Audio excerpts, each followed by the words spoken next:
Jyotirao Reddy today analysis. आज हम today analysis में 13 मार्च 2024 के प्रमुख समाचारों को देखते हैं। आज के अगर प्रमुख समाचार को देखें तो 3 मुद्दे हैं जिन पे हम चर्चा करेंगे या जिसे समझने की कोशिश करेंगे। पहला है अरविंद केजरीवाल जी जो दिल्ली के मुख्यमंत्री हैं, उन्हें मुख्यमंत्री रहते हुए ईडी ने गिरफ्तार किया है और संभवतः ये पहला ऐसा मामला है कि किसी मुख्यमंत्री, कई मुख्यमंत्री गिरफ्तार किए गए हैं लेकिन वो गिरफ्तार करने के पहले उन्होंने रिजाइन कर दिया है, लेकिन ये मुख्यमंत्री अभी अपने पद पे बने हुए हैं, अभी वो दिल्ली के मुख्यमंत्री हैं और उसके दौरान उनको जो है गिरफ्तार किया गया है ईडी के द्वारा। और एक दिल्ली के जो है पीएमएलए कोर्ट ने prevention of money laundering act court ने जो है उन्हें 6 दिन के रिमांड पर ईडी को सौंप दिया है। तो ये मामला है, इसमें हम समझेंगे कि किस मामले में उनकी गिरफ्तारी हुई है और जो prevention of money laundering act है वह क्या है। और बेसिकली हम prevention of money laundering act और ईडी को समझने की कोशिश करेंगे, मनी लॉन्ड्रिंग से जुड़ी हुई चीज़ों को। ठीक है, थोड़ा सा हम दिल्ली लिकर पॉलिसी को भी हम, या दिल्ली एक्साइज पॉलिसी जिसे कहते हैं, उसको भी समझने की कोशिश करेंगे। हम इसके राजनीतिक मुद्दों में नहीं जाने की कोशिश करेंगे क्योंकि वो हमारे एम्बिट में होता ही नहीं है। राजनीतिक मुद्दा हमारे लिए महत्वपूर्ण नहीं होता है एक एडमिनिस्ट्रेशन के लिए या एक जो है प्रशासक के लिए। ठीक, वो राजनेताओं का काम होता है। दूसरा जो मुद्दा है वह यह है कि भारत के प्रधानमंत्री 2 दिवसीय राजकीय यात्रा पे गए हुए हैं जो है भूटान। हालांकि वो आज वापस लौट आए हैं और उस यात्रा के बाद दौरान ही उनको भूटान का सर्वोच्च सम्मान दिया गया है और वह भूटान का सर्वोच्च नागरिक सम्मान पाने वाले कोई पहले विदेशी राष्ट्राध्यक्ष है। और ऐसे में भारत भूटान संबंध, इनको भी हम समझने की कोशिश करेंगे। ठीक, जहां तक तीसरा मुद्दा है, ये जो है अरब इजराइल फिलिस्तीन संघर्ष या गाजा संघर्ष को लेकर है। यह भी एक थोड़ा सा टर्निंग पॉइंट है। मैंने आपको वादा किया है कि जब जब फिलिस्तीन और अरब इजराइल संघर्ष को या गाजा संघर्ष में अगर कुछ भी टर्निंग पॉइंट होगा तो हम जरूर उस पर चर्चा करेंगे। तो ये टर्निंग पॉइंट है। अमेरिका ने जो है एक मतलब तुरंत युद्ध विराम को लेकर एक प्रस्ताव लाया था सुरक्षा परिषद में। हालांकि उस प्रस्ताव को जो है 11 और 15 में से 11 मत पाने के बाद भी वो प्रस्ताव पास नहीं हो पाया क्योंकि चीन और रूस ने उसे वीटो कर दिया था। लेकिन महत्वपूर्ण ये है कि अमेरिका जो अभी तक 5 महीने से चल रहे युद्ध में किसी तरह के सुरक्षा परिषद में लाए गए जो है सीज फायर या टूस के या युद्ध विराम के किसी भी तरह के प्रस्ताव का हमेशा विरोध करता रहा है, वीटो करता रहा है। वैसे में अमेरिका द्वारा ही ये लाना कहीं ना कहीं इजराइल पर जो है अमेरिका अपने नियम, अपने जो कह सकते हो विचार, अपने जो कह सकते हो नीतियां हैं उसको कड़ा कर रहा है और ये एक टर्निंग पॉइंट है, इसलिए इसको भी हमें जानना जरूरी है। चलिए देखते हैं। पहला, दिल्ली के मुख्यमंत्री का, जब ये देखिए उनको गिरफ्तार करके ले जाया जा रहा था तब की फोटो है। उनको जो है उनके पद पे रहते हुए ईडी ने दिल्ली शराब नीति घोटाला जिसे बोला जा रहा है या दिल्ली शराब नीति मामले में उन्हें गिरफ्तार किया है। ठीक है, और गिरफ्तार करने के बाद जब उन्हें पीएमएलए एक्ट के तहत उन्हें ले जाया गया तो वहां पे उनको जो है ईडी के एप्लीकेशन पे 6 दिन के रिमांड पर भेज दिया गया है। ठीक है, जैसे ही किसी को गिरफ्तार किया जाता है, हमारे यहाँ जो व्यवस्था है कि 24 घंटे के अंदर उसे किसी भी जो है कोर्ट में जो है उसको निकटस्थ कोर्ट में लाना पड़ता है। तो ईडी ने भी जो है पीएमएलए कोर्ट में ले गए थे, वहां से उनको 6 दिन की रिमांड पे मिल गई थी। और ये ईडी ने गिरफ्तारी जो की है दिल्ली लीकर केस का जो मामला है उसमें जो मनी लॉन्ड्रिंग वाली पहलू है या जो धन शोधन वाला मामला है उसको लेकर किया है। दिल्ली लीकर पॉलिसी को लेकर या दिल्ली एक्साइज पॉलिसी को लेकर या शराब नीति को लेकर 2 मुकदमे दर्ज है। एक सीबीआई अलग से कर रही है प्रिवेंशन ऑफ करप्शन एक्ट या भ्रष्टाचार के मामले को लेकर, दूसरा जो है उसमें से जुड़े हुए जो मनी लॉन्ड्रिंग का मामला है उसको लेकर ईडी जो है कार्रवाई कर रही है। और हम इसमें जो है समझने की कोशिश करेंगे कि मुद्दा क्या है, उसकी पॉलिसी क्या है, मनी लॉन्ड्रिंग जो है क्या होता है यानी धन शोधन क्या होता है, उसको रोकने के लिए जो prevention of money laundering act होता है वो क्या है, और साथ ही में ईडी के बारे में बहुत चर्चा है तो थोड़ा सा हम प्रवर्तन निदेशालय या इन्फोर्समेंट डायरेक्टरेट या ईडी के बारे में भी इसमें हम देखेंगे। चलिए, मुद्दे के रूप में देखें तो दिल्ली की पीएमएलए एक्ट ने जो है पीएमएलए कोर्ट ने 22 मार्च को यानी कल जो है दिल्ली के मुख्यमंत्री को जो है 6 दिन की रिमांड पर किसे दे दिया, प्रवर्तन निदेशालय को दे दिया। क्यों दे दिया? क्योंकि ईडी ने दिल्ली शराब नीति घोटाले के मामले या शराब नीति का जो मामला है मुद्दा है उसमें इन्हें जो है प्रमुख रूप से किंगपिन या जो षड्यंत्रकर्ता माना है। ईडी ने जो इनसे रिमांड मांगा था उसको ग्रांट करते हुए कोर्ट ने इन्हें 6 दिन के रिमांड पर दे दिया है। और ऐसे में देखा जाए तो ईडी ने अदालत में क्या कहा कि आम आदमी पार्टी प्रमुख अरविंद केजरीवाल दिल्ली शराब नीति घोटाले के सरगना हैं और मुख्य साजिश करता है। और इस आधार पे उसने जो है 6 दिन की रिमांड मांगी थी और इस रिमांड को कोर्ट ने एक्सेप्ट कर लिया है।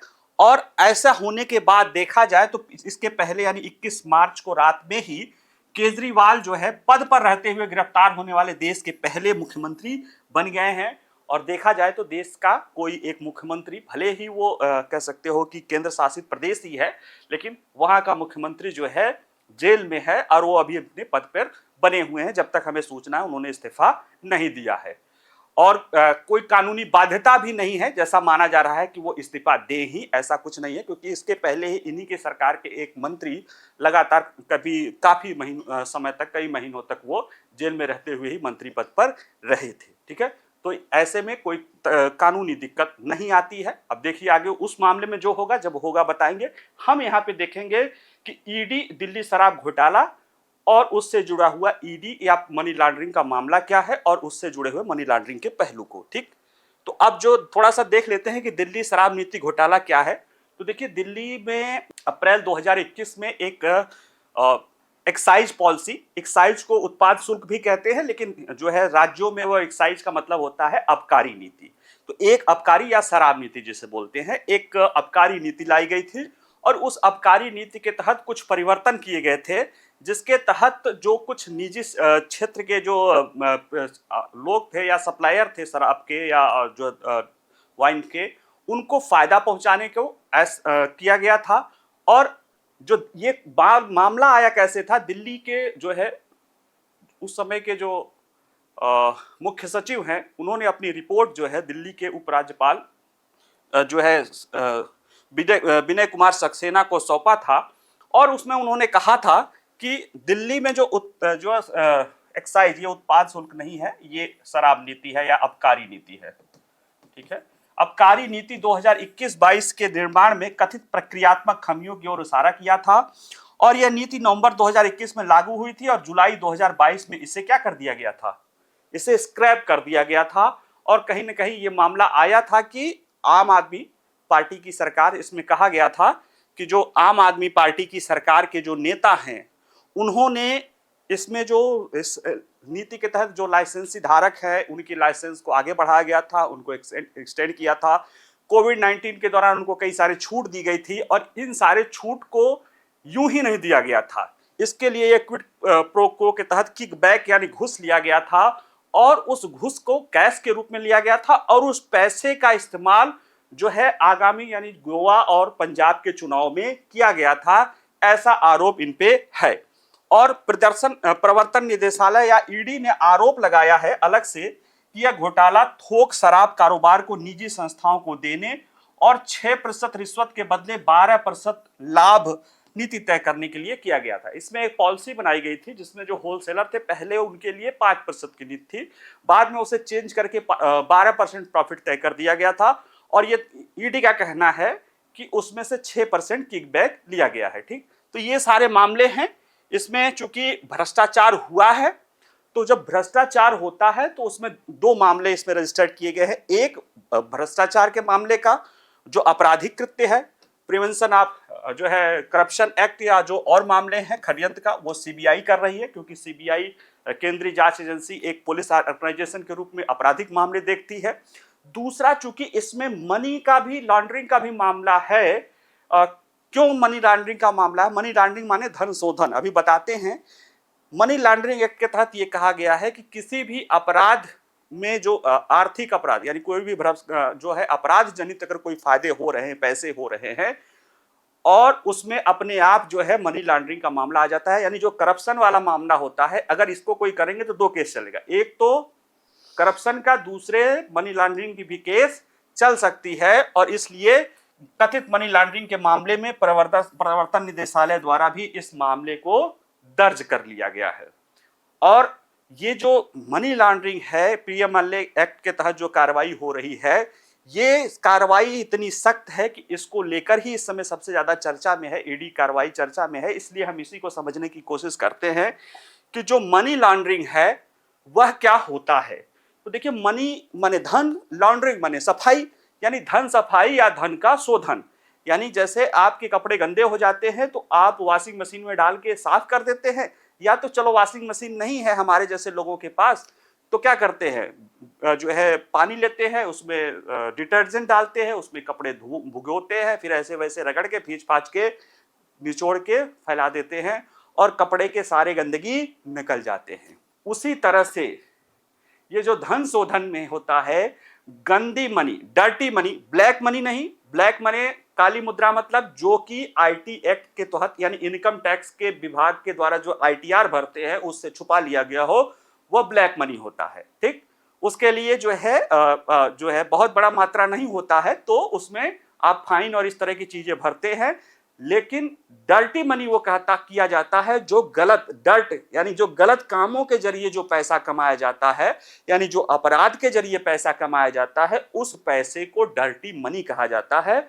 और उस मनी को इस तरह से धो दिया जाता है या इस तरह से खपा दिया जाता है, कर दिया जाता है कि वो पता चले कि किसी सही काम से आया है। यानी कि धन शोधन में अपराध से जनित जो पैसा है उसको इस तरीके से घुमा फिरा के ये ऐसे कन्वर्ट कर दिया जाता है कि जैसे वो लगता है कि वह किसी सही तरीके से आया हो, और ऐसे में उस जो प्रक्रिया है उसको धन शोधन कहते हैं। उसमें जैसे कपड़ा धोया जाता है तो 3 चरण होते हैं, मनी लॉन्ड्रिंग में भी 3 चरण होते हैं। आप लोग पढ़े होंगे, नहीं भी तो जान लीजिए कि पहले प्लेसमेंट होता है, फिर जो है हैवी शॉपिंग होता है या लेयरिंग जिसे बोलते हैं, फिर इंटीग्रेशन होता है। यानी जो पैसा होता है उसको छोटे छोटे टुकड़ों में करके जो है फॉर्मल इकोनॉमी में डाल दिया जाता है। फिर फंड को इधर से उधर इतनी बार घुमाया जाता है कि उसको पता ही न चले या कंफ्यूज किया जाता है, और अंततः जो है फिर जो है इंटीग्रेशन कर दिया जाता है फॉर्मल इकोनॉमी में, और लगता है कि पैसे जो है जैसे साफ हैं। ब्लैक मनी और डर्टी मनी में अंतर समझिएगा कि ब्लैक मनी में लोग कर नहीं देने, कर बचाने के लिए जो है सही पैसे को भी जो है गलत दिखा देते हैं कि वो नहीं कम कमाया है, या लेकिन जो डर्टी मनी है उसमें लोग एक्चुअल में कर देना चाहते हैं या फॉर्मल उसमें देना आईटीआर में दिखाना चाहते हैं, ताकि उनकी जो गलत तरीके की कमाई है वो सही तरह की कमाई में दिख जाए और वह उसका उपयोग कुछ किसी कार्यों में कर सके। तो ऐसे में यह प्रक्रिया जो है अत्यंत महत्वपूर्ण हो जाती है मनी लॉन्ड्रिंग की, क्योंकि यह एक स्वतंत्र अपराध नहीं है, बल्कि यह पहले किए गए अपराध पर पर्दा डालता है। क्योंकि जो अपराध को, जब कोई भी अपराध को रोकने के लिए एक बहुत सिद्धांत है कि अपराध में अमूमन मोटिव होता है क्या, पैसा। पैसा प्रमुख, खासतौर से संगठित अपराध में पैसा प्रमुख मोटिव होता है। जैसे अभी ये करप्शन का ही मामला है दिल्ली जो है एक्साइज में, तो इसमें किसके लिए किया गया है, पैसे के लिए किया गया है। अब पैसे का स्रोत पता होना, पैसे को कहा जाता है चेस द मनी, मनी को ढूंढो अपने आप अपराधी तक पहुंच जाओगे। ठीक है, लेकिन यहां पे मनी लॉन्ड्रिंग के तहत पैसे को इतना साफ कर दिया जाता है, इतना घुमा दिया जाता है कि आपराधिक सही स्रोत तक पहुंचना मुश्किल हो जाता है। असंभव तो नहीं होता है, लेकिन मुश्किल हो जाता है। जैसे देखिए, अभी बार बार कहा जा रहा है कि पैसा तो मिला ही नहीं है, पैसा तो मिला नहीं है, तो ये कहने का क्या तरीका, ये कहा ही जा रहा है कि पैसा तो मिला नहीं, यानी स्रोत नहीं मिला है। लेकिन हमारे प्रिवेंटिव मनी लॉन्ड्रिंग एक्ट के तहत इतनी सख्ती बरती गई है कि इस तरह की किसी भी चीज को हम क्या कर सके, रोक सकें। और इसमें सबसे बड़ा जो इसका जो हमारा अस्त्र है, जो अभी हम देखेंगे, उसमें यह होता है कि ठीक है, आपने 100 रुपए लगा कि मनी लॉन्ड्रिंग के लिए आए हैं, आपके 1000 रुपए की प्रॉपर्टी पहले की है, वो पूरे 1100 की प्रॉपर्टी जब्त कर लो, जब जांच होगी तब आपको प्रॉपर्टी दी जाएगी।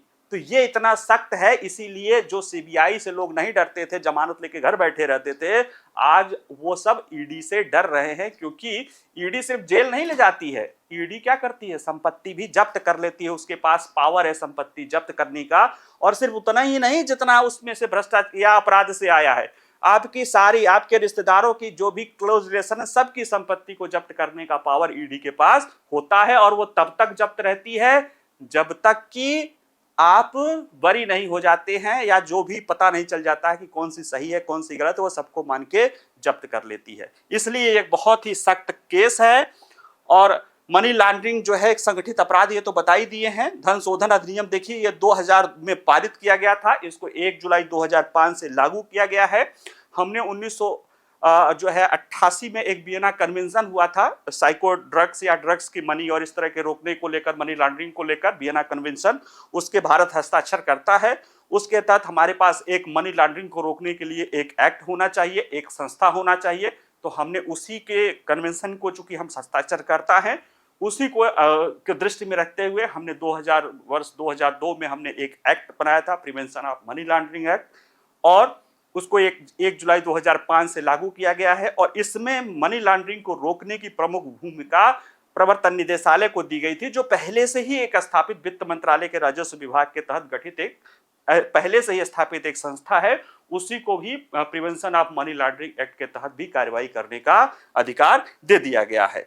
यह एक्ट पीएमएलए को बताता है कि ऐसा कोई भी कार्य, इससे जुड़ा हुआ कोई व्यक्ति डायरेक्टली इनडायरेक्टली किसी भी आपराधिक प्रक्रिया से जो पैसा आता है उससे कोई लाभ लेता है, उसको कोई छुपाता है, उसको अपने जरिए सही पैसे का क्लेम करता है, दावा करता है, वो सारे चीजें, सारे लोग जो है prevention of money laundering act के तहत जो है दोषी पाए जाते हैं। ठीक है, तो ये काफी जो है कह सकते हो कि काफी गंभीर है, काफी जो है कड़ा कानून है।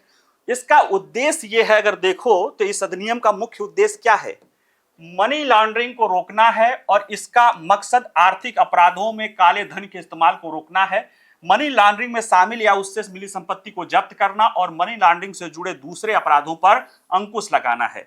इस एक्ट के अंतर्गत अपराधों की जांच की जिम्मेदारी प्रवर्तन निदेशालय की होती है। इसमें जो सजा है, मनी लॉन्ड्रिंग अपराध के माध्यम से कमाई गई संपत्ति को जब्त करना, और 3 से 7 साल तक सजा होती है। और जो सबसे बड़ी बात है कि मनी लॉन्ड्रिंग की एक जो और भी सारी चीजें होती है कि ये जो अपराध से जनित जो है अपराध के स्रोत को छुपा लेता है। दाग धुल जाते हैं, तो जब दाग धुल जाते हैं तो ये पता नहीं रहता है कि किस कालिक की कोठरी से आया है, क्योंकि कहा ना कालिक की कोठरी में कितना भी सयाना जाए दाग तो लग ही जाता है, ये कहावत है। तो आपने कालिक की कोठरी यानी गंदे कामों में जाओगे तो कुछ ना कुछ दाग लग जाएगा, खासतौर से कहीं नहीं लगेगा तो रुपए पे तो लग ही जाता है। लेकिन अगर वो रुपया धुल जाए या आपका कपड़ा धुल जाए तो आप वैसे ही व्हाइट सफेद इसे दिखेंगे। तो ये जो मनी लॉन्ड्रिंग है ये क्या करता है, आप या किसी के भी आपराधिक, आपको नहीं मानो, चलो बुरा ना मानना, आप मतलब किसी भी के जो है आपराधिक कृत्यों को छुपा लेता है। ऐसे में वो पुनः जो है अपराध करने के लिए क्या होता है, लालायित हो जाता है। और कई बार इन मनी लॉन्ड्रिंग के पैसों का इस्तेमाल अपराध, आतंकवाद, ड्रग्स तस्करी, जो है महिलाओं की तस्करी, बच्चों की तस्करी जैसे जो भी घृणित काम है उसमें भी इनके साठगांठ हो या लिंक देखा जाता है। इसी को रोकने के लिए ही हमारा पीएमएलए को इतना सख्त बनाया गया है। ठीक है, प्रवर्तन निदेशालय ये वित्त मंत्रालय के राजस्व विभाग के तहत कार्यरत एक विभाग है। 1956 में इसका गठन किया गया था। पहले ये जो है फेरा, फॉरेन एक्सचेंज रेगुलेशन एक्ट के तहत जो है उसका देखभाल करता था। अब जो फेरा में कोई पुराने केस चल रहे हैं तो उसको देखता है, उसके जगह जो फेमा आया है उसको देखता है। Prevention of money laundering act के तहत प्रमुख भूमिका निभाता है। और कुछ 1-2 और केसेस हैं इसको जो मिले हैं, यानी 4 ये चीजें करता है हमारा प्रवर्तन निदेशालय। और ये किस विभाग के अंतर्गत है, किस मंत्रालय के, ये वित्त मंत्रालय के राजस्व विभाग के अंतर्गत ये चीजें आती है।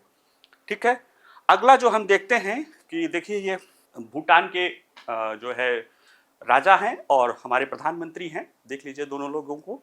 और ये भारत के प्रधानमंत्री जो है 2 दिवसीय राजकीय यात्रा पे, अपने राजकीय यात्रा पे, स्टेट विजिट पे भूटान गए हुए थे। और वहाँ पे उनको जो है एक ये चर्चा में क्यों है कि उनको वहाँ पे भूटान का सर्वोच्च सम्मान दिया गया है। और ये सम्मान भूटान का सर्वोच्च सम्मान पाने वाले पहले विदेशी जो है राष्ट्राध्यक्ष हो गए हैं, शासनाध्यक्ष या राष्ट्राध्यक्ष हो गए हैं इस मामले में। दूसरा, इस यात्रा के दौरान जो उनको गर्मजोशी से स्वागत किया गया है, जैसे प्रधानमंत्री जी जब वहां पे उतरे पारो हवाई अड्डे पे, तो वहां पे प्रधानमंत्री जो है भूटान के प्रधानमंत्री ने उनका स्वागत किया। ये कोई नई बात नहीं है, पहले भी होता रहा है। हमारे भी प्रधानमंत्री बहुत सारे देश जो करीबी लोग हैं उनका करते हैं। लेकिन जब वो पारो से थिम्पू तक 45 किलोमीटर के रास्ते के दौरान दोनों तरफ जो है वहां के लोगों ने उनका अभिवादन किया, ये गेस्चर था। और आज जब प्रधानमंत्री जी को प्लेन में छोड़ने गए तो भूटान के राजा और वहां के प्रधानमंत्री दोनों साथ में गए, और भूटान के राजा यहां तक कि प्रधानमंत्री को उनके प्लेन के अंदर तक छोड़कर आए। ऐसा गेस्चर शायद ही कभी दिखा हो, हमने तो नहीं देखा है। तो ये बताता है कि भारत भूटान के संबंधों की प्रगाढ़ता ये दिखाने को है। और ये महत्वपूर्ण क्यों है? क्योंकि भूटान और भारत के संबंधों में चीन अपनी टांगें अड़ा रहा था, जबकि इसके पहले कुछ जो है एक सरकार जो आई थी जो कहीं ना कहीं वो भूटान का झुकाव जो है चीन की तरफ हो रहा था, क्योंकि चीन, भूटान और चीन के कोई कूटनीतिक संबंध नहीं है। उसके बावजूद भी पहली बार कोई भूटान का विदेश मंत्री चीन गया था पिछले साल, तो वो फिर चर्चा में रहा था। लेकिन इस तरह के जो मुद्दे हैं, और इस यात्रा के दौरान कई सारे जो है बातों को दोहराया गया है कि भारत भूटान के लिए, भूटान भारत के लिए संबंधों को, प्रधानमंत्री ने 10,000 करोड़ रुपए का वादा भी किया है कि अगले 5 साल में भूटान के और थिम्पू के विकास के लिए दिया जाएगा। तो आइए चलिए देख लेते हैं क्या मामला है। देखिए चर्चा में क्यों है, क्योंकि प्रधानमंत्री 22 मार्च को भूटान के सर्वोच्च सम्मान order of the Druk Gyalpo से सम्मानित किया गया था, और इसे भूटान में सम्मान पाने वाले पहले विदेशी सरकारी मेहमान या विदेशी राष्ट्राध्यक्ष हो गए हैं। और यह सम्मान उन्हें भूटान के राजा ने दिया है। और यह order of the Druk Gyalpo क्यों दिया गया है? क्योंकि पीएम मोदी को भारत भूटान संबंधों के विकास में उनके उत्कृष्ट योगदान के लिए और भूटानी राष्ट्र और लोगों के उनकी विशिष्ट सेवा के सम्मान में दिया गया है। ठीक है, खास तौर से कोरोना के दौरान या जो भी आर्थिक चुनौतियां हैं उसके दौरान जिस तरह से भारत ने भूटान की मदद की है, उसमें भूटान ने माना है कि प्रधानमंत्री का नेतृत्व महत्वपूर्ण भूमिका, क्योंकि वो शासनाध्यक्ष थे, तो उसको भारत भूटान के संबंधों को प्रगाढ़ करने के लिए इनको सम्मान दिया गया है। प्रधानमंत्री की 2 दिवसीय राजकीय यात्रा, प्रधानमंत्री 2 दिवसीय राजकीय यात्रा पे गए थे। थिम्पू में जो है वहां पे पारो एयरपोर्ट है, वहां से थिम्पू में उतरे हैं। इसके बाद उन्होंने जो है देखा जाए तो हवाई अड्डे पर ही वहां के प्रधानमंत्री ने जो है उनका स्वागत किया था। उसके बाद उनका असाधारण स्वागत किया गया, क्योंकि पारो से थिम्पू तक पूरी यात्रा के दौरान लोगों ने उनका स्वागत किया गया है। प्रधानमंत्री ने थिम्पू के में जो है भूटान के नरेश जिम्गे खेसर नामग्याल वांगचुक से मुलाकात की, उनके पिताजी से भी मुलाकात की, वहां के प्रधानमंत्री से भी मुलाकात की। और इस जो है मुलाकात के ही दौरान या जब पुरस्कार दिया जा रहा था, तो प्रधानमंत्री को भूटान के जब सर्वोच्च नागरिक सम्मान दे रहे थे, तो उस दौरान भूटान की नरेश ने कहा कि हम सभी जानते हैं कि प्रधानमंत्री मोदी पर वैश्विक प्रभाव वाली गंभीर जिम्मेदारियां हैं, इसलिए हम सम्मानित और खुश हैं कि वह आज हमारे अतिथि के रूप में यहाँ पे है। तथ्य यह है कि उन्होंने इस समय भूटान में रहना चुना, जो भूटान के लिए उनके समर्थन और मित्रता के बारे में बताता है। अब देखिए भूटान में क्या, भारत में क्या है, चुनाव है, और चुनाव के समय अगर उनकी प्रधानमंत्री की व्यस्तता, चूंकि अपनी पार्टी के अगर देखा जाए तो सबसे स्टार प्रचारक हैं, इसके बावजूद भी अगर प्रधानमंत्री 2 दिन भूटान बिताते हैं, तो ये भूटान के नरेश का कहना है या वहां के राजा का कहना है कि ये भारत को बताता है कि भारत भूटान को कितना महत्व देता है। उन्होंने ये भी कहा कि भारत जो कर रहा है, भारत देखा जाए तो 18% जनसंख्या का, दुनिया के 18% जनसंख्या के विकास के राह चुन रहा है। और भारत का जो विकास, उन्होंने आगे कहा कि भूटान के लिए भारत अत्यंत महत्वपूर्ण है, विशेष रूप से भूटान भारत संबंध एक अद्वितीय और समय परिक्षणित यानी समय टेस्टेड, टाइम टेस्टेड संबंध है। और यह देखकर हमें बहुत खुशी होती है कि भारत हर क्षेत्र में सफल हो रहा है, उसका वैश्विक कद बढ़ रहा है और उसके लोग अधिक समृद्धि हासिल कर रहे हैं। साथ ही भारत की यह सफलता से भूटान को भी फायदा होगा, ये भूटान के नरेश का कहना है। और यही हमारी सफलता है कि भारत अपने पड़ोसियों के लिए या जो भी भारत के जो कूटनीतिक संबंध होते हैं, भारत का हमेशा से ये रहा है कि भारत की सफलता से उस देश की, जिस देश के साथ भारत के अच्छे संबंध हैं, उस देश की भी सफलता हो, ताकि वह भारत को प्रतिद्वंदी न माने बल्कि अपना हितैषी माने। ठीक है, जैसे भारत अपने पड़ोसियों के साथ बड़ा भाई, बिग ब्रदर नहीं, एल्डर ब्रदर की भूमिका निभाता है। कि जैसे बड़ा भाई क्या होता है, वो उसकी बड़ा भाई का जो है सक्सेस ये माना जाता है कि छोटे भाइयों के लिए भी प्रेरणा का स्रोत और सहयोग का रास्ता चुनता है। ऐसे में भारत भी वही भूमिका निभाता है। भारत भूटान संबंध का महत्व देखिए, भारत भूटान का संबंध बहुत जो है कह सकते हो कि घनिष्ठ संबंध रहा है और इसमें कई सारे पहलू शामिल रहे हैं, आप लोग उसको पढ़ते भी रहे होंगे। लेकिन पिछले साल कुछ चीजें हुई हैं जो भारत भूटान के संबंध को थोड़ा सा डिरेल करने वाले रहे हैं। उसमें कई बार क्या होता है कि कोई ऐसी सरकार आ जाती है जिसका झुकाव जो है, और चीन, भाई देखिए हमारा पड़ोसी चीन, वो चीन का भी पड़ोसी है, वो उनसे कोशिश करता रहता है और चीन जो भी हमारे पड़ोसियों के साथ करता है वो उन पड़ोसियों के हितों को ध्यान में नहीं, वो भारत के इसमें देखकर करता है। और इसीलिए जो है भारत भूटान का जो सीमा विवाद है, यानी जो भारत भूटान का तो कोई सीमा नहीं है, लेकिन जो भूटान चीन का सीमा विवाद है उसमें भी भारत एक पार्टी रहता है, क्योंकि भूटान के एक तरह से देखा जाए तो स्ट्रेटेजिक हितों के लिए भारत का सहयोग बहुत महत्वपूर्ण होता है। चीन के साथ तो उसके कूटनीतिक संबंध भी नहीं है, यानी कोई राजदूतावास नहीं है, लेकिन देखा क्या गया है कि पिछली बार जो है चीन के भूटान के जो उस समय के विदेश मंत्री थे उन्होंने चीन का दौरा किया था और ये दिखने लगा था कि कहीं ना कहीं आशंकाएं जतानी लगी थी कि कहीं ना कहीं डोकलाम वाला जो इलाका है, जो हमारे चिकन नेक के लिए महत्वपूर्ण इलाका है, चीन उसको लेना चाहता है और उसके बदले जो है भूटान को उसके उत्तर में जो है कुछ कंसेशन देने के लिए तैयार है, और जिसको लेकर शायद वहां की सरकार तैयार भी हो जाती है। लेकिन हालांकि उस समय के प्रधानमंत्री ने कहा था कि वो भूटान ऐसा कुछ भी नहीं करेगा जिसमें भारत का हित हो, लेकिन फिर चुनाव होता है, सत्ता बदल जाती है और ये जो प्रधानमंत्री है इनका तो खैर भारत के प्रति जो है जुड़ाव रहा ही है और वो दिखता भी है, तो इसलिए ये महत्वपूर्ण हो जाता है। और इसी में जो है भारत और भूटान के बीच जो समझौते होते हैं, ये होता है भारत भूटान के लिए, भूटान के लिए भारत और भारत के लिए भूटान, भारत फॉर भूटान, भूटान फॉर भारत का जो सिद्धांत है यह एक स्थायी वास्तविकता है। और दोनों नेताओं ने, यानी वहां के प्रधानमंत्री ने और हमारे प्रधानमंत्री ने परिवर्तनकारी साझेदारी, ट्रांसफॉर्मेटिव पार्टनरशिप को आगे बढ़ाने को लेकर तरीकों पर चर्चा की। इन दोनों नेताओं ने ऊर्जा के क्षेत्र में, विकास सहयोग के क्षेत्र में, युवा विकास के क्षेत्र में, शिक्षा, उद्यमिता, कौशल विकास, द्विपक्षीय सहयोग विस्तार करने के लिए जो है कई सारे समझौते किए थे। और ये महत्व क्यों है? क्योंकि चीन दोनों देशों के बीच सीमा विवाद पर भूटान से बात कर रहा है। ऐसे में भूटान को अपने करीब लाना या जो पुराने संबंध है उनको पुनः जो है, जैसे जो पुरानी रिश्तेदारियां होती है ना या पुराने संबंध होते हैं, उनमें पुनः प्रगाढ़ता करना ज्यादा महत्वपूर्ण है, क्योंकि भूटान हमारे लिए स्ट्रेटेजिक और अन्य चीजों से भी, एक कहते हैं स्ट्रेटेजिक तो चलो है ही है, हमारे एक कहते हैं जो हमारे स्ट्रेटेजिक विचारधारा वाली स्ट्रेटेजी है उसके लिए भी इंपॉर्टेंस है कि भूटान हमारे सहयोग के रूप में बना रहे। दोनों देशों के मध्य हस्तांतरित समझौते, इसमें रेल लिंक को कोकराझार गलेफू लिंक, बानारहाट समस्या लिंक, पेट्रोलियम तेल, ये कुछ चीजें हैं। पेट्रोलियम तेल स्नेहक संबंधित उत्पादों की आपूर्ति की बात की गई है। घरेलू क्षेत्र में ऊर्जा दक्षता बढ़ाने, भूटान की सहायता के लिए ऊर्जा दक्षता और ऊर्जा संरक्षण पर बात की गई है। औषधि उत्पादों के संदर्भ में मानकों, फार्मकोपिया, फार्मकोपिया वो चीज होती है जो कि दर्द निवारक टाइप के जो पौधे होते हैं उनकी कृषि की बात करती है, उससे जुड़े सतर्कता परीक्षण को भी साझा करने की बात हुई है। अंतरिक्ष सहयोग पर भी संयुक्त कार्य योजना के लिए भी एक ठोस रोड मैप तैयार किया गया है। तो ये कुछ जो है मेमोरेंडम ऑफ अंडरस्टैंडिंग दोनों देशों के बीच जो है प्रधानमंत्री की इस यात्रा के दौरान हुआ है।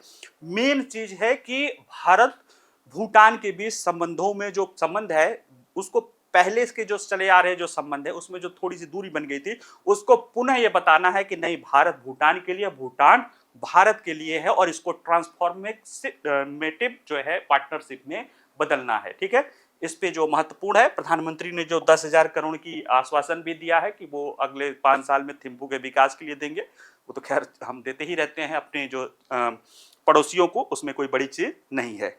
ठीक है, अगला जो है गाजा में तत्काल युद्ध विराम संबंधी जो है अमेरिका का एक प्रस्ताव आया था सुरक्षा परिषद में, उस पर चीन और रूस दोनों ने वीटो कर दिया है। दोनों ने अपने अलग अलग कारण बताए हैं लेकिन दोनों ने वीटो कर दिया है और घूम फिर के वो कारण एक जैसा ही है। और यह कहीं ना कहीं जो है इजराइल और जो हमास का संघर्ष चल रहा उसमें एक टर्निंग पॉइंट, ये वीटो होना नहीं, वीटो तो अमेरिका भी करता रहता है, रूस भी, चीन भी करता रहता है, ये नहीं, टर्निंग पॉइंट इसलिए है क्योंकि अमेरिका ने देखा जाए तो सुरक्षा परिषद में पहली बार एक ऐसा प्रस्ताव पेश किया है जो गाजा में तत्काल युद्ध विराम की बात करता हो। इसके पहले 5 महीने से युद्ध चल रहा है और अमेरिका किसी न किसी तरीके से संयुक्त राष्ट्र या और उसके संस्थाओं में कोई भी युद्ध विराम के किसी भी प्रस्ताव को वीटो करता रहा है। तो ये कहीं ना कहीं दिखा रहा है कि अमेरिका की नीतियां गाजा संघर्ष को लेकर अब धीरे धीरे थोड़ा सा सख्त होती जा रही हैं और ये कहीं ना कहीं टर्निंग पॉइंट है। तो आइए हम इसको देखते हैं कि मामला क्या है और अमेरिका ने गाजा मामले के रुख को में जो सख्ती दिखाई है वो कैसे है, और जो अब रूस और चीन ने इस प्रस्ताव का विरोध किया था क्यों किया था। ठीक है, तो चलिए मामला देखते हैं। तो मामला देखिए कि सुरक्षा परिषद, संयुक्त राष्ट्र सुरक्षा परिषद, आपको पता है कि यह संयुक्त राष्ट्र संघ की एक जो है सुरक्षा सामूहिक सुरक्षा सिद्धांत है जिसमें यूएनओ के तहत सुरक्षा की जाती है। उसके लिए प्रमुख बॉडी है, ये 15 सदस्य है जिसमें 5 परमानेंट मेंबर है, अमेरिका है, चीन है, रूस है, फ्रांस है, ब्रिटेन है।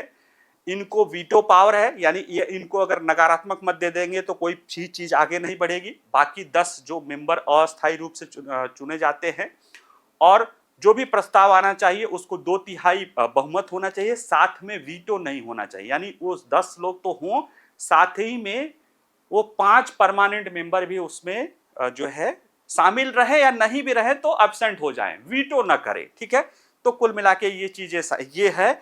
और इसमें सुरक्षा परिषद के इसी में 22 मार्च को रूस और चीन द्वारा संयुक्त राज्य अमेरिका द्वारा प्रस्तावित उपाय पर वीटो करने के बाद गाजा में तत्काल युद्ध विराम और इजराइल हमास बंधकों के जो वापस लौटाने का जो प्रस्ताव था उसको सुरक्षा परिषद ने खारिज कर दिया है।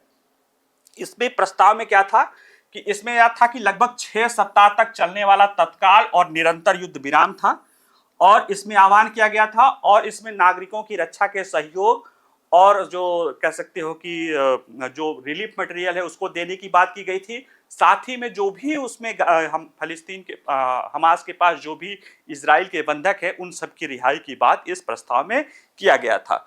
और इसमें 15 सदस्यों में से 11 ने प्रस्ताव के पक्ष में मत दिया था, हालांकि उसका कोई मतलब नहीं है, लेकिन 11 ने प्रस्ताव के पक्ष में दिया था, एक एब्सेंट हुआ था जो है अस्थायी सदस्य नॉन परमानेंट मेंबर, एक ने विरोध में दिया था और अमेरिका चीन ने वीटो किया था। तो ये कुल जो है इसका जमा जोड़ रहा और अंततः वो वीटो के कारण जो है ये चीजें जो है प्रस्ताव आ नहीं पाया।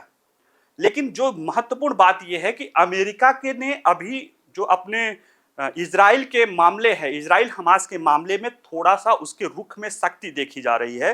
क्यों ये बात कही जा रही है? क्योंकि 22 मार्च को पहली बार ये हुआ है कि अमेरिका ने यानी 5 गाजा युद्ध के दौरान युद्ध विराम शब्द, ट्रूस शब्द के साथ वोट के लिए एक पार्ट का समर्थन किया था जो इजराइल के प्रति अमेरिका के सख्त रुख को दर्शाता है। यानी इसके पहले जो है वोटिंग आधार पे किसी भी तरह के समझौते या युद्ध विराम का जो है अमेरिका वीटो कर देता रहा, यानी बाध्यकारी कोई भी युद्ध विराम को अमेरिका वीटो करता रहा है। लेकिन पहली बार अमेरिका ही इस तरह का प्रस्ताव लाया है और 5 महीने पुराने युद्ध में अमेरिका युद्ध विराम शब्द के खिलाफ था और उसने उन उपायों पर वीटो कर दिया था जिसमें तत्काल युद्ध विराम का आहट शामिल था। यानी कोई भी इस तरह की बात आती थी उसको वीटो कर देता था। यहां तक कि लोग परेशान होकर इस मामले को अंतरराष्ट्रीय न्यायालय में भी ले गए थे, किसको लेके? जनसंहार नरसंहार वाले मामले को, जेनोसाइड के मामले को लेकर, लेकिन उसमें कुछ हुआ नहीं। ठीक है, और इसमें जो अमेरिका है इस प्रस्ताव में युद्ध विराम तो चाहता था, लेकिन साथ में वो चाह रहा था कि सुरक्षा परिषद का कोई भी समर्थन गाजा में हम जो है हमास द्वारा बंधक बनाए गए लोगों की रिहाई से जुड़ा हो। यानी जो भी प्रस्ताव हो वहां पे युद्ध विराम के साथ साथ जो भी वहां पे अब वो हैं उनको पूरा रिहाई करने की बात की गई थी। और अभी तक हमास के जो हमला किया था इजराइल पर 7 अक्टूबर का आतंकवादी, उसमें 1200 लोगों की इजरायली जान गई थी, 253 लोगों को बंदी बनाया गया था और इजराइल के जवाबी कार्रवाई में गाजा में अब तक 32,000 से ज्यादा लोगों की जान जा चुकी थी। ऐसे में यह प्रश्न है कि अमेरिका और रूस और चीन ने अमेरिकी प्रस्ताव का विरोध क्यों किया था? देखिए, अमूमन मोटे तौर पे तो वो दोनों दो ध्रुव हैं तो विरोध करेंगे ही, लेकिन जो तर्क बता रहे हैं वो ये है कि रूस ने कहा कि अमेरिकी प्रस्ताव अत्यधिक राजनीतिकृत था और इसमें इजराइल को रफा, गाजा का एक सबसे दक्षिणी मिस्र से सटा हुआ शहर है जहां पे इस समय लगभग 10 लाख से ज्यादा की जनसंख्या, यानी जो 23 मिलियन यानी 2.3 मिलियन या 23 लाख की टोटल गाजा की आबादी थी, उसकी आबादी गाजा के छोटे से क्षेत्र में टेंट आदि में रह रही है और इजराइल अब वहां पर भी हमले करने के बारे में सोच रहा है। हालांकि उसका अमेरिका ने भी विरोध किया है, लेकिन रूस का कहना है कि उस पर कोई बात नहीं कर रहा है, और ये सिर्फ जो ट्रूस और जो छोड़ने की बात है कि या जो वापस कर दे जो बंदी हैं, वह कहीं ना कहीं जो है उस इजराइल को जो है वहां पे गाजा पे हमले करने, वहां रफा पे हमले करने के लिए जो है हरी झंडी दिखाने की बात होगी। चीन ने कहा कि रफा में इजराइल द्वारा नियोजित सैन्य अभियान के प्रति अपना जो है विरोध स्पष्ट रूप से नहीं बताया। यानी अमेरिका ने जो रफा में इजराइल ने अभियान शुरू करने के बारे में चल रहा है उस पर कोई स्पष्ट विरोध नहीं किया है, और इसलिए जो है स्थिति गंभीर हो गई है, इसलिए हम ऐसा नहीं करेंगे। ठीक है, यानी मामला क्या है कि अमेरिका एक प्रस्ताव लाता है जिसमें यह कहा गया है कि 6 सप्ताह का युद्ध जो है टेम्परेरी युद्ध विराम हो, उसमें ह्यूमैनिटेरियन एड जा सके गाजा में, क्योंकि रमजान का महीना चल रहा है, और जो भी बंधक है फिलिस्तीनी इजरायली उनको हमास छोड़ दे। रूस ने विरोध क्यों किया कि उन जो रफा पे हमला करने के लिए इजराइल सोच रहा है उसके बारे में कोई नहीं कहा गया है, और यही बात जो है कहीं ना कहीं चीन भी कहता है। ठीक है, तो ऐसे में इन दोनों ने उसका विरोध किया है। हालांकि फ्रांस कह रहा है कि वो इसको अलग से एक प्रस्ताव लाएगा युद्ध विराम को लेकर। देखिए अब आगे क्या बात बनती है। आज के लिए इतना ही। इसका PDF आप लोग को मिल जाएगा, आप लोग उसको पढ़िएगा। ठीक है, चलिए, नमस्कार, धन्यवाद।